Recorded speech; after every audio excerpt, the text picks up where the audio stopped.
kemudian kata Pak Yai Ahmad dalam hidup bilang Muhammadiyah jangan mencari hidup, Muhammadiyah itu seharusnya digabung. Muhammadiyah hidup, kita juga hidup itu maksudnya. Lalu hidup bilang Muhammadiyah jangan mencari hidup di Muhammadiyah, jangan nggak cari kehidupan, ayo mati dalam Muhammadiyah ya. Gitu.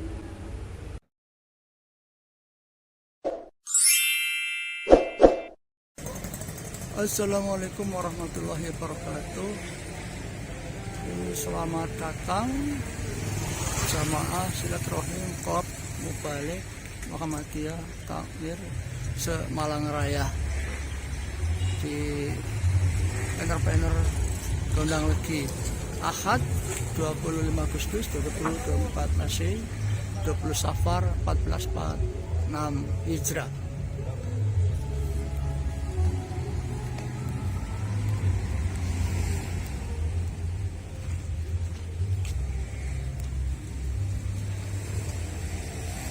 Mohon izin Pak, ini buahnya bagus. Oke, monggo. Oke, kita ambil.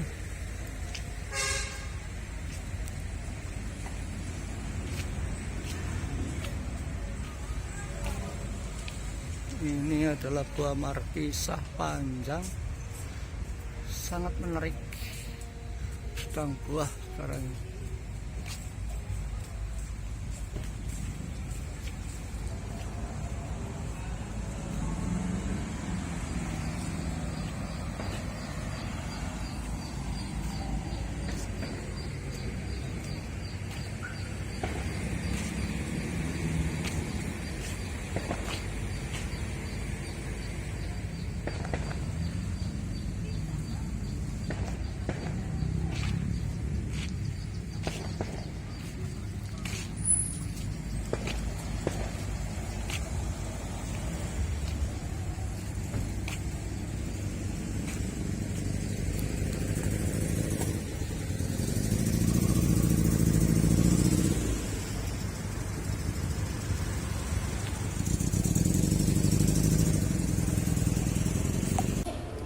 Assalamualaikum warahmatullahi wabarakatuh. Bismillahirrahmanirrahim. Alhamdulillah ala ni'amihi la tuhsa. Asyhadu an la ilaha illallah wahdahu la syarika lah wa asyhadu anna Muhammadan abduhu wa rasuluh. Allahumma shalli wa sallim ala nabiyyina Muhammadin wa ala alihi wa ashabihi ajma'in. Bapakku yang saya hormati Bapak Dr. Kiai Haji Nurul Humaidi selaku Ketua PTN Kabupaten Malang. Juga saya hormati pula Profesor Abdul Haris selaku pimpinan PTN Kota Malang. Lalu yang saya banggakan, saya hormati Bapak Kiai Haji Fakhri selaku Mudir PEM Pondok Entrepreneur Muhammadiyah Gondang Legi, dan ini Kiai Kuadrat, satu kiai di sini, kedua kiai di AMF. Luar biasa beliau. Juga tidak lupa pimpinan cabang Muhammadiyah Gondang Legi, Ketua Majelis Tabligh Kota Malang, bukan Kabupaten Malang, Kota Malang, dan para ustadz saya. Tadi ada Ustadz Nur Hakim, beliau juga ustadz saya, dan beliau ini juga ustadz saya. Juga tidak lupa yang saya hormati semuanya para takmir masjid Kop Mubalik Kota Malang dan Kabupaten Malang, Malang Raya, Ibu PCA dan juga ibu-ibu yang lain yang hadir pada pagi ini. Perlu kita ucapkan syukur kehadiran Allah Subhanahu wa taala atas limpahan utamanya adalah nikmat Islam, karena itu adalah pesan pokok yang dipesankan oleh Allah Subhanahu wa taala, wala tamutunna illa wa antum muslimun. Jangan mati kalian kalau tidak membawa Islam itu.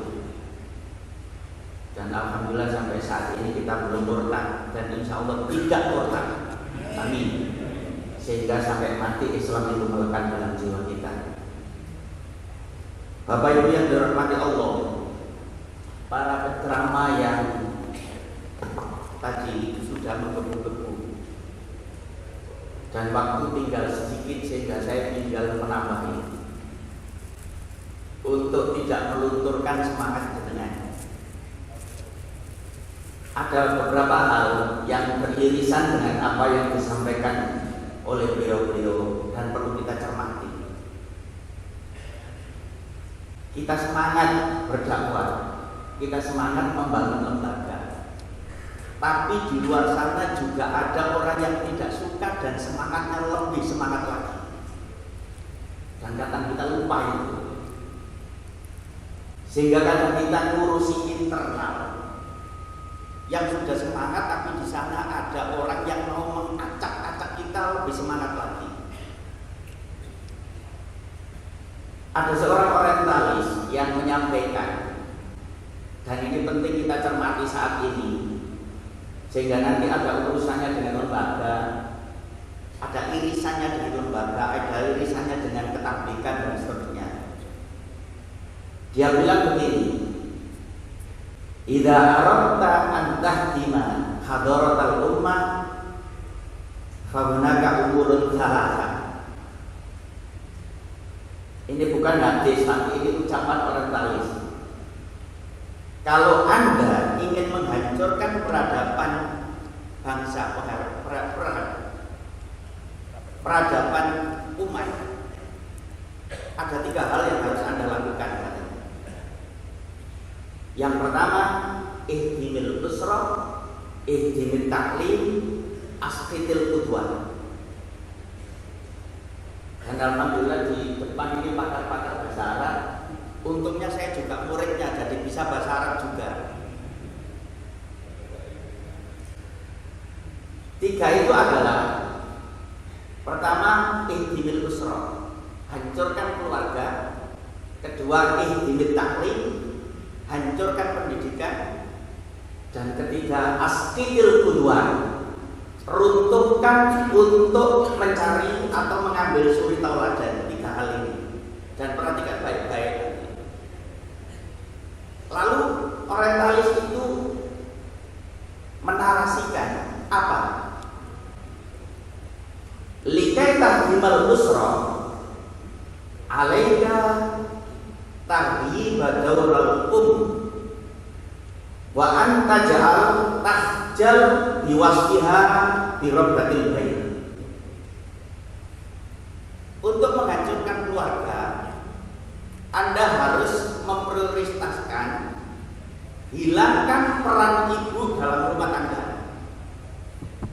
dan jadikan dia malu untuk disebut sebagai ibu rumah tangga.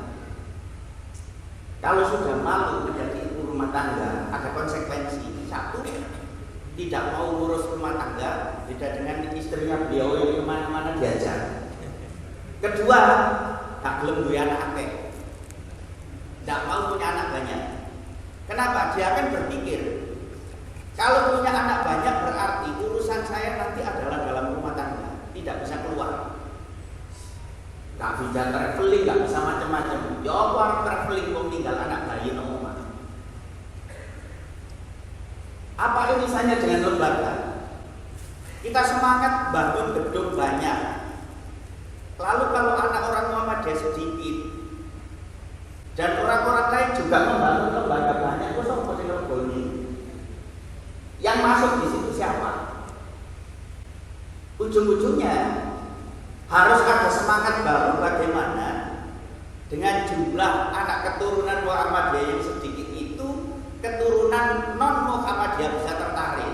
Saya bangga dengan beliau, punya rancangan ke depan pesantren dibuat kayak mall, karena yang masuk mall pula sembarang orang. Hak target toh. Nah, kalau lembaga dibuat begitu, walaupun secara ideologi ini milik Muhammadiyah, tapi kok hanya dia berguru masuk. Cuman kalau sejak awal memang kita sudah memprioritaskan dan punya rancangan, punya anak banyak, maka gampang lembaga kita minimal itu ditempati anak cucu kita sudah penuh. Tapi lagi-lagi semangat di luar sana juga tinggi. Melihat Gondang lebih maju, orang lain juga akan membangun dan semangatnya juga sama dengan Pak Fahri. Mungkin lebih. Mosok gak iso koyo Gondang lebih yo padha wae ngono lho. Sama. Nah, sehingga harus ada rancangan itu. Oleh karena itu, utamanya para ibu yang ada di luar, ini adalah rancangan orientalis. Dan orientalis itu adalah orang yang mencermati ajaran Islam, kemajuan Islam, lalu tujuannya nanti menghadap dan ujung-ujungnya runtuhkan Islam. Dan itu dicermati dari berbagai aspek. Sehingga kemudian kalau ibu-ibu terpengaruh dengan ini, ya akhirnya ya begitu. Nanti dibuat jadi di sana ada komunitas yang olok-olok jadi ibu kok dapur kasur gitu sudah mulai. Sehingga kemudian ikut-ikutan dengan alasan gaya modern dan seterusnya, kemudian tidak mau ngurusi rumah tangga. Itu satu. Kedua, likai tahdimat ta'lim alaika bil mu'allim qallil sya'nahum waja'alil tulab yahtadiruhum. Untuk menghancurkan dunia pendidikan, Anda harus berpusat pada memikirkan bagaimana guru itu tidak punya pengaruh besar dan tidak punya tempat di tengah masyarakat. Akhirnya buat murid-murid itu tidak menghormati gurunya lagi. Itu rancangan orientalis.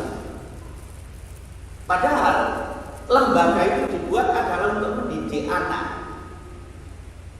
Dan anak itu bisa terdidik, nanti bisa mendapatkan ilmu jika si murid itu menghormati gurunya dan gurunya ini dijadikan panutan.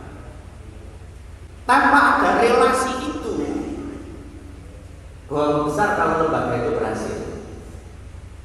Tanya pada Pak Fahri, kalau beliaunya tidak dekat dengan siswanya, sulit membangun itu. Dan sekarang itu media membantu bagaimana caranya siswa itu tidak menghormati guru. Kalau zaman saya pondok dulu, zamannya Pak Nurul Humaydi mondok, itu dipukul guru di pondok itu nyantai. Tapi sekarang nanti dilaporkan. Dan guru itu nanti di BAP kan ya kan? Lalu nanti dilaporkan ke polisi. Lalu dimediakan. Sehingga kemudian di situ masuk dalam pemikiran siswa itu bahwa siswa tidak menghormati gurunya lagi. Nah, itu rancangan di luar sana begini. Yang ketiga, likai tahdima al-qudwat atau likai tusbitul qudwat alaika bil ulama it'an alaihim wa syakkik al-mujtama fihim hatta la ya'khudun minhum al-qudwat. Untuk menghancurkan peradaban umat, peradaban organisasi, peradaban bangsa. Yang ketiga, pusatkan pikiranmu bagaimana cara menghancurkan ulama. Caranya apa? Kriminalisasi ulama itu. Bagaimana caranya ulama itu tidak punya pamor lagi. Wasyakik al-mujtama' fihim. Jadikan masyarakat itu ragu dengan ulama itu. hatta la yakhudhu minhum al-qudwah, sehingga masyarakat itu tidak mengambil lagi suri tauladan dari para ulama. Lek utama dia balik itu gak dianggap beras. Baca mau urusan dhewe pada akhirnya gitu. Nah itu sudah digarap di luar sana.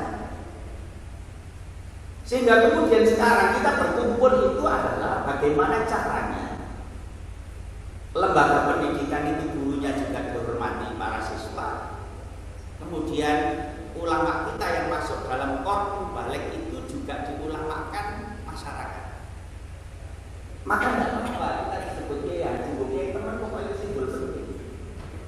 Karena di masyarakat yang disebut kiai, mbok piye lah wis gak karuan. Sampai lihat tetangga sebelah itu, ya iso bismillah kiai, ngono mesti suarani, lampine samplok tok. Ya. Karena jadi segala sampai muncul kata-kata swarga neraka apa jare Pak Yai. Sampai muncul kata-kata begitu loh. Tapi menurut saya slogan itu penting menurut saya. Selama memang para kiai dan para dai itu jadi panutan bener dan punya karakter yang memang karakter kiai sebagaimana yang disampaikan oleh Prof. Haris tadi. Sehingga kemudian walaupun di Muhammadiyah itu di apa ya viralkan nggak boleh taklid macam-macam, ya toh? Ya tergantung siapa dia. Orang-orang di depan ini kelasnya sudah tidak taklid lagi, sudah analis semua dan menganalisa apa yang disampaikan orang sudah. Tapi kalau orang awam nggak taklid itu mau kemana? Nah sehingga kemudian harus ada sosok panutan. Nah maka langkah yang harus kita bangun dalam organisasi kita ini bagaimana caranya masyarakat itu bisa menghormati para mubalik kita. Dan Rasulullah kan sudah mengultimatum, laisa minna man lam yarham saghirana wa yuwaqqir kabirana wa ya'mur bil ma'ruf wa yanha 'anil munkar wa yu'ti alimana haqqahu. Kata Rasulullah, tidak termasuk komunitas kami, tidak termasuk umat kami, tidak termasuk golongan kami orang yang tidak menyayangi yang kecil, tidak menghormati yang tua, termasuk alim itu, tidak menyuruh yang ma'ruf dan tidak mencegah yang munkar, kemudian tidak memberi hak para ulama kita. Dan hak ulama kita itu adalah dihormati, dipanuti. Apa ujungnya yang kopi Pak? Suruh kopi. Karena hormat ulama. Kan dihormati, dipanuti terus jamlok ya bu terserah. Tapi begitu Rasulullah. Nah, konsep Rasulullah ini diacak-acak orang, sehingga kemudian jangan sampai ulama itu dihormati lalu dijadikan panutan. Nah itu penting. Nah, kita juga begini, untuk dijadikan panutan itu juga harus membangun sikap. Ketika kita menyampaikan materi-materi keislaman itu menggembirakan dan tidak menakutkan.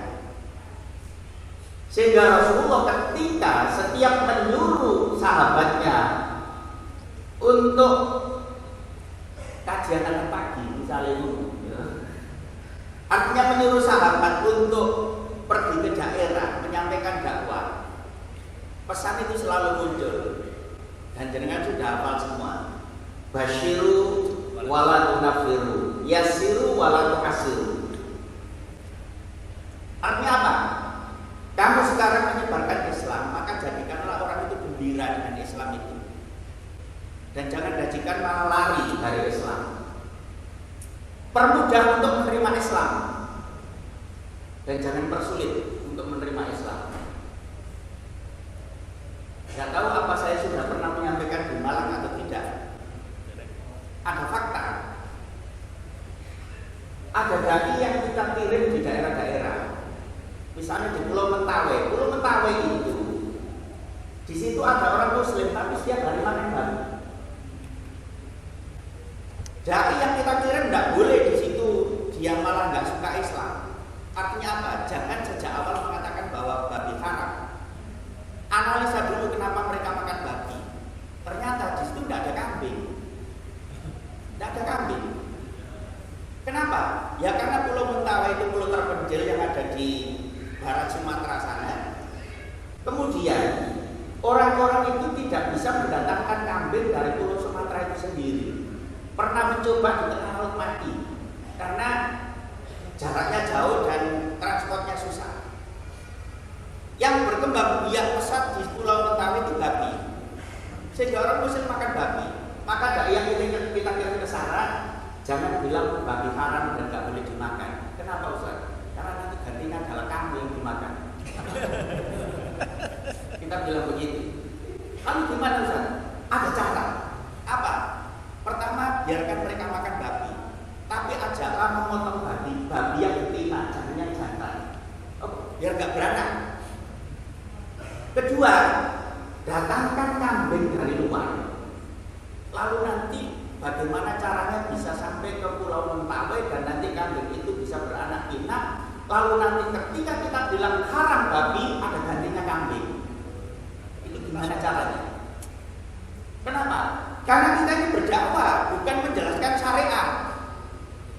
Dan saya pesan kepada para mubalik, ketika kita berdakwah, jangan coba-coba bersikap seperti eksekutor. Mau mengeksekusi jangan. Sabar. Kalau meniru sholat aja suruh sabar.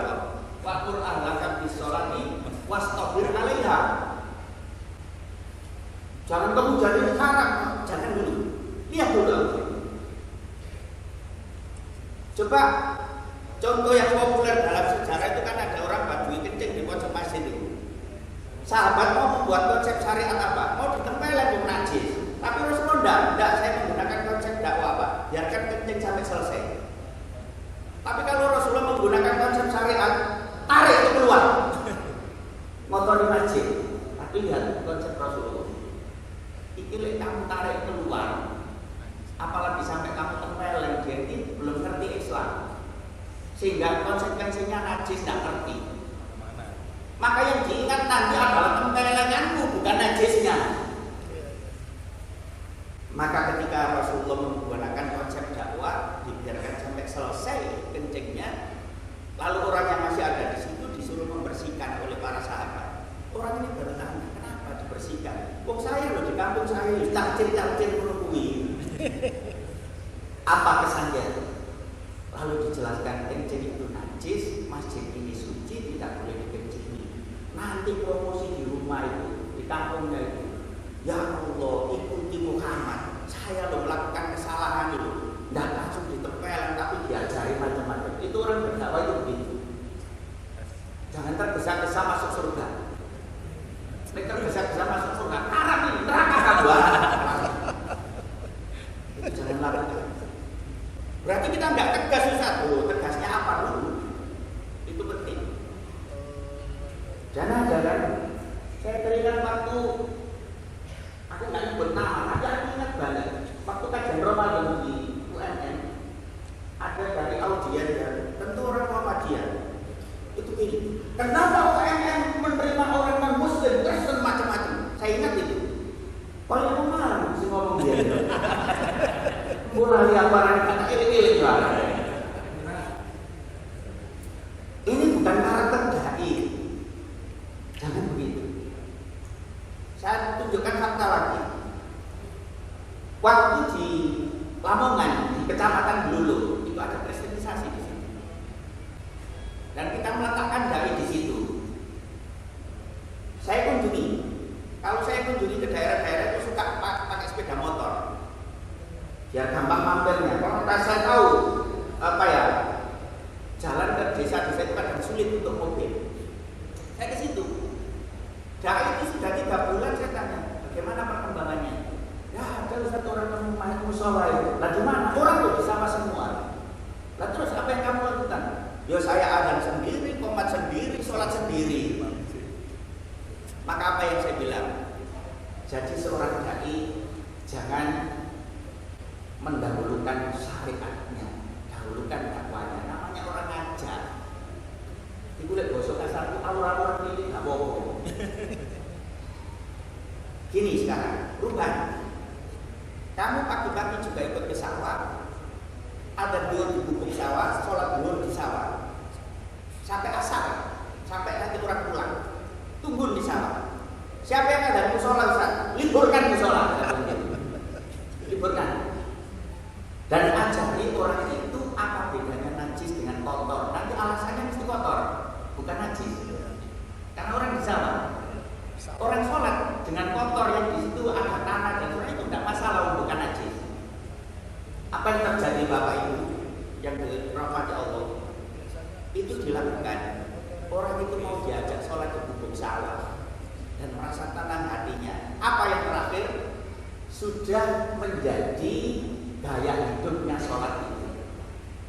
Sehingga kemudian nggak usah diajak ke musola, dengar adzan itu sudah ke musola sendiri. Lalu endingnya minta masjid. Coba, padahal selama ini tidak memikirkan masjid. Musolanya saya tahu itu dindingnya terbuat dari bambu dan tidak pernah direnovasi. Oh, itu karena gawe itu gak gawe jamaah. Tapi karena sholat itu sudah menjadi gaya hidup, minta masjid. Kebetulan ada orang wakaf tanah dan sebelahnya mau dibangun gereja, sebelahnya diwakafkan kalau dipakai masjid. Maka banter-banteran cari dana, alhamdulillah lebih banter saya sehingga masjid itu terbangun terlebih dahulu, gerejanya nggak gaji dibangun. Begitu dakwahnya. Nah di Malang itu kan banyak daerah-daerah terpencil, itu gaya dakwah. Nah kembali ke masalah bagaimana memuliakan para dai itu sehingga kemudian menjadi panutan. Itu di antara komunitas dai sendiri dan harus membangun komunitas memang, membangun relasi sesama dai dan jangan saling menjatuhkan. Saya sendiri kadang aneh itu berbaris di grup WA kita itu. Beda pendapat dengan sesama dai Muhammadiyah terus gaya video tandingan. Ya apa itu Muhammadiyah ini? Ada bro. Itu kemarin waktu saya di PB ketemu sama Ustadz Hadi Dayat sama Ustadz Fatur Rahman Kamal, itu saya bicarakan khusus masalah itu. Mohon orang ini keluarkan dari grup kalau tidak bisa diingatkan. Lu kok orang podo-podo dai ini podo sama dia.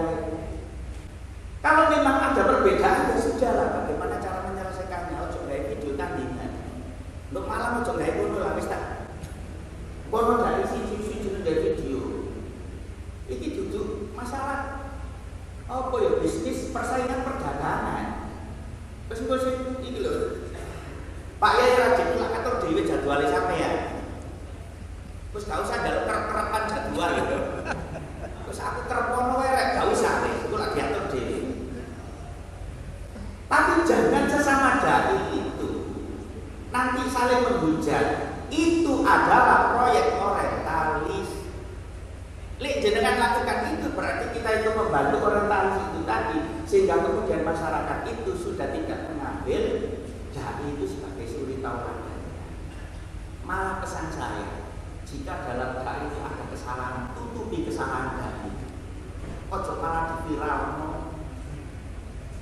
Wis ta ono apike, sing diput wae ora sing apik to. Tapi kalau kesalahan dai itu sudah diviralkan, hancur kita, hancur. Rusak alam raya dari siji lho. Wilayah sampai percaya ndak? Ibaratnya kalau saling menjatuhkan terus nanti sisa satu, bingung dhewe sampean. Sing kono njaluk khotbah khotibe sapa? Sing kono njaluk khotbah khotibe sapa? Mosok jumatan kiai. Nah itu penting kita pikir. Kalau di dai mikir boleh dadi dai kabeh jadwale piye Ustaz? Gampang. Masing-masing punya spesialisasi. Iki cara main gayane iki. Wis payu wae. Iku Allah sing ngatur. Masih mana di jadwal iki di sini Allah kasih pengajian terus sampean. Percaya ndak? Para jadwal ini sampai ping 3. Setiap berangkat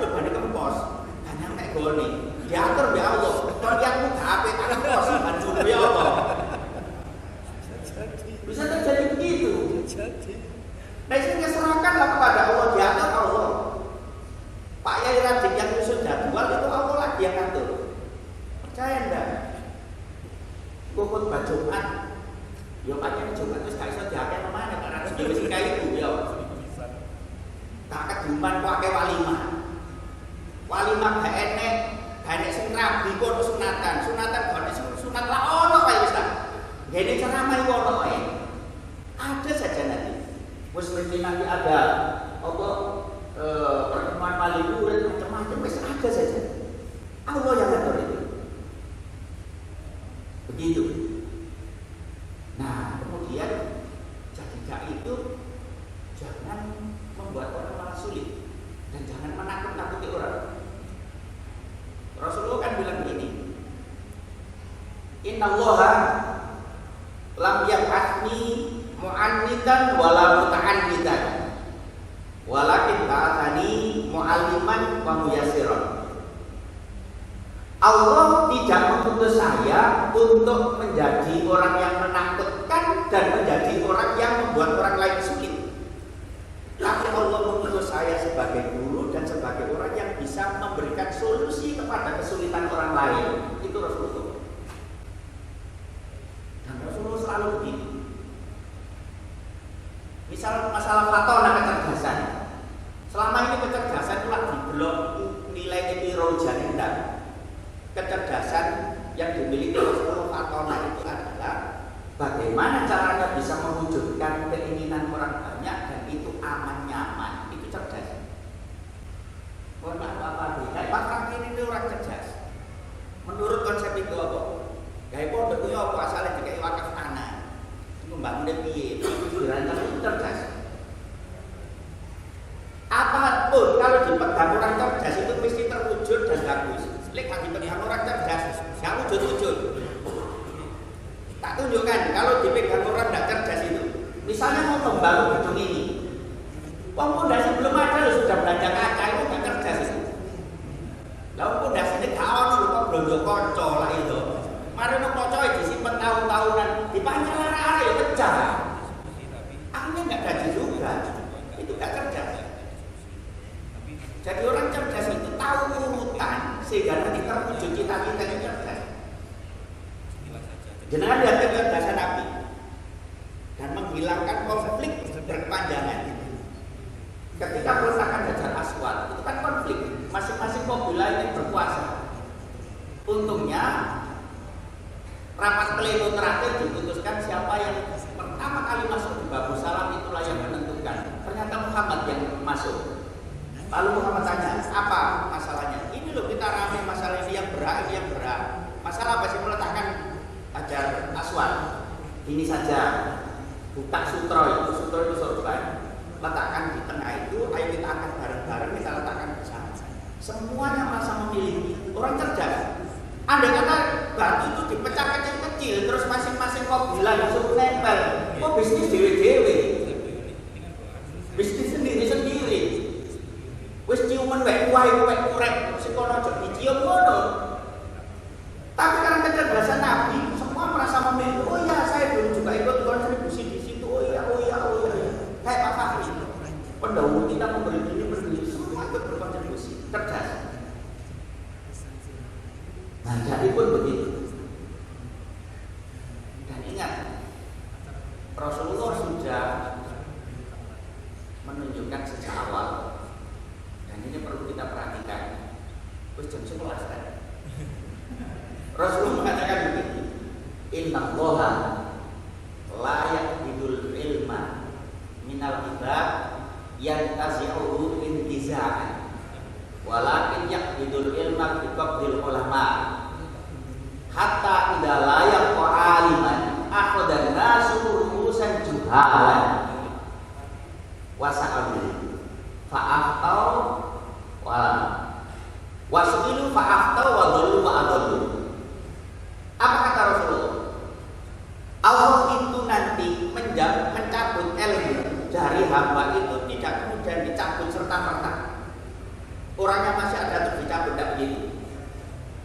Tapi caranya adalah dengan mematikan ulama itu. Ketika ulama itu sudah tidak tersisa satupun, maka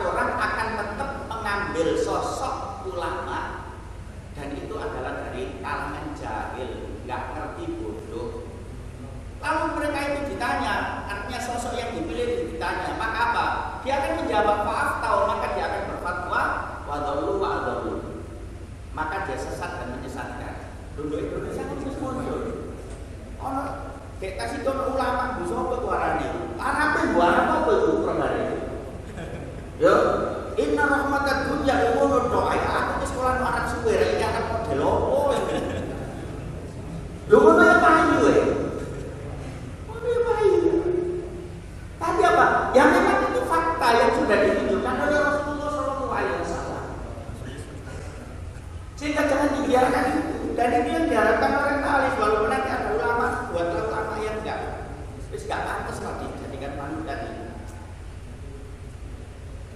Jadi konsep dari apa yang disampaikan Rasulullah, apa langkah kita? Langkah kita harus melakukan kaderisasi dan memberi ruang kepada kader kita untuk bagaimana bisa mengakses ilmu.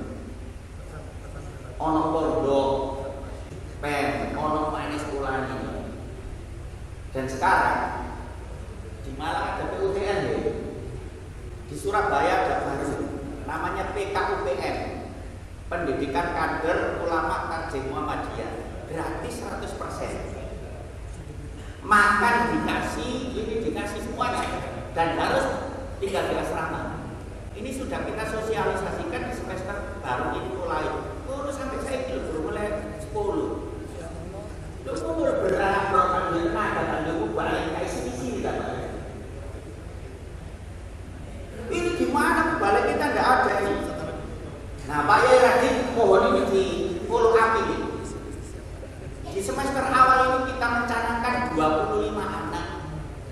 Nanti di situ diajari bahasa Arab aktif, bukan pasif. Jadi 2 tahun harus mengambil bahasa Arab, 2 tahun berikutnya mengambil materi keprodian. Akhirnya nanti dikembalikan ke daerah itu bisa jadi ustaz, bisa jadi mubalik, gratis. Jadi nggak usah mikir, tinggal sekolah kok. Nah ini sudah kita gagas dengan para pimpinan kita ini, termasuk Prof. Arif, termasuk Yai Nurul Humaydi, Pak Yai Fakri. Itu dalam rangka itu. Nah tanpa begini, nanti Prof. Balik itu pada akhirnya juga habis lagi kan gitu. Terus dilutkas asing tuwek-tuwek ini terus gak enak. Seperti saya yang umurnya sudah hampir 60, ya toh, sebentar lagi diambil Allah nanti. Nggak tahu duluan saya atau Pak Nadiem mau alam ya toh, juga nanti diambil oleh Allah. Nah kalau nggak ada gantinya ya apa gitu. Nah makanya harus ada terobosan-terobosan itu. Nah di awal ini di Jawa Timur, di Surabaya, nanti mungkin di Malang juga prodi baru lagi untuk itu. Di Sidoarjo untuk putri, gratis 100%, dibiayai perserikatan itu. Nah gini adalah upaya kita bagaimana nanti organisasi yang tidak ditampilkan itu tetap jalan. Nah oleh karena itu balik itu harus dijaga, termasuk harus membentuk komunitas dan berkolaborasi dengan yang lainnya, dan menjaga balik itu, mohon maaf saya berbeda dengan para ketua tadi, tidak hanya cukup keikhlasan. Jaga itu masalah ekonominya. Apakah nanti dengan kasih per bulan atau per misi? Jangan dibiarkan hanya dinasihati ikhlas toh. Balik itu semua membedabrus yang padha wae. Makanya kata Ustaz Abdul Rahman Kamal sebagai Ketua Majelis Tabligh PP itu sering menyampaikan, wong sing njogo gerbang sekolah lho dibayar, sing njogo lawan swarga lho dikokon ikhlas tok lho ya apa. Itu penting. Saya tidak menganjurkan seperti Saudi misalnya. Balik Saudi itu difatwai haram menerima amplop. Haram. Lalu soalnya sudah digaji kerajaan, terus gak oleh menerima amplop meneng. Makanya kalau memberikan pertanyaan kepada ulama Saudi, apa hukumnya menerima amplop? Mesti haram. Mesti. Lalu misalnya fatwa begini, salah di sandal kalau balik sana. Lah kenapa ulama Saudi mengatakan haram? Karena sudah Jangan ingin tahu berapa gajinya Mubalik Saudi? Ingin tahu? Untuk kecer sana itu. Waktu saya kuliah dulu, gaji Mubalik Saudi itu 50.000 rial, kalau diuangkan itu 150 juta per bulan. Gaji Mubalik sampean pinten. Akhirnya para Mubalik Saudi itu fokus ceramah. Ya bojone akeh barang rek 150 juta ya. Lah sampe nanti kawin maneh wae. Wes. Itu gitu caranya menjaga. Maka kemudian saya mendukung di Malang sudah ada Port Mubalik. Apakah nanti mengadopsi Gunung Kidul atau tidak terserah. Gunung Kidul lagi jadwal jadwal amplop kok ditransfer bulanan. Yang itu jadwal itu masalah diundang wali mau apa wis itu di luar itu. Jadi cara memberikan bisaroh pada Port Mubalik itu Pak Radi itu sesuai yang kita jadwal. Masalah kok dari cara paping telu diundang wali mah ya amplop dijaluk buri amplop kok tak gaji bulanan aja. Iku ceperan jare Malang. Nah itu begitu. Nah sehingga kemudian kita ini hidup semua. Itu. Makanya kemudian kata Pak Yai Ahmad dalam hidup-hidup bilang Muhammadiyah jangan mencari hidup. Muhammadiyah itu seharusnya digabung. Muhammadiyah hidup, kita juga hidup itu maksudnya. Lalu hidup-hidup bilang Muhammadiyah jangan mencari hidup di Muhammadiyah, jangan nggak cari kehidupan, ayo mati dah Muhammadiyah ya. Gitu. Oleh karena itu, apa yang saya sampaikan ini mudah-mudahan ada manfaatnya. Kurang lebih mohon dimaafkan, para sudah gini-gini masalahnya. Kita mohon kepada Allah mudah-mudahan Allah